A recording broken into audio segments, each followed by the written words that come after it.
Welcome back to part 2 of my Cinderella's Dead review. I already talked about my overall thoughts in the previous part, and in this part I'm going to talk about some of the problems I had in the book.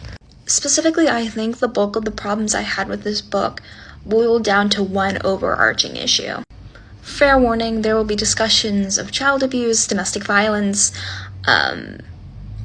sexual assaults, and there will of course be spoilers for the book.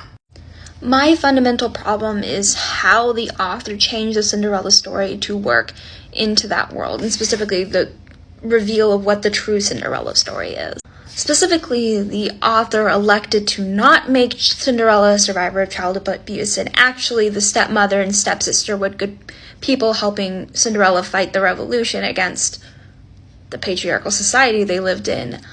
And also, Cinderella wasn't actually in love with the prince. She was just the victim of a love potion caused by the fairy godmother, and that's why she was with the prince. Which is a lot to unpack right then and there.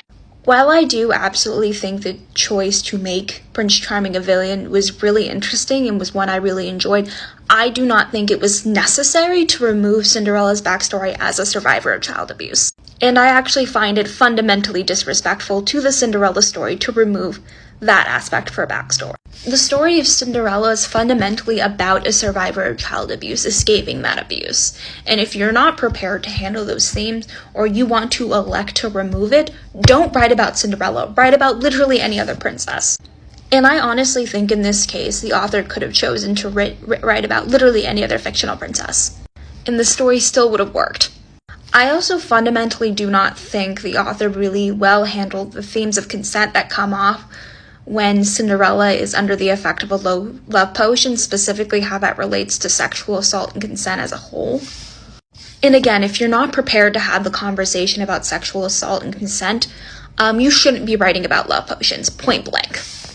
And fundamentally, the changes to the Cinderella story, while not the bulk of the book, fundamentally ruin the rest of the book for me. What really kills me is so many of these changes were unnecessary to portray like the whole idea of patriarchy and the prince kind of being the villain of the story. The prince and the fairy godmother can still be the villains of your story without you trying to redeem abusers. There could have been so much more interesting commentary about cycles of abuse, about how people working for liberation movements aren't inherently good people, about what it means to idolize your ancestors and to realize that they're not actually good people, but the author missed. Honestly, the only other problem I had was relatively minor. I don't like that the prince that we see as the villain of the story was actually the original villain, Prince Charming.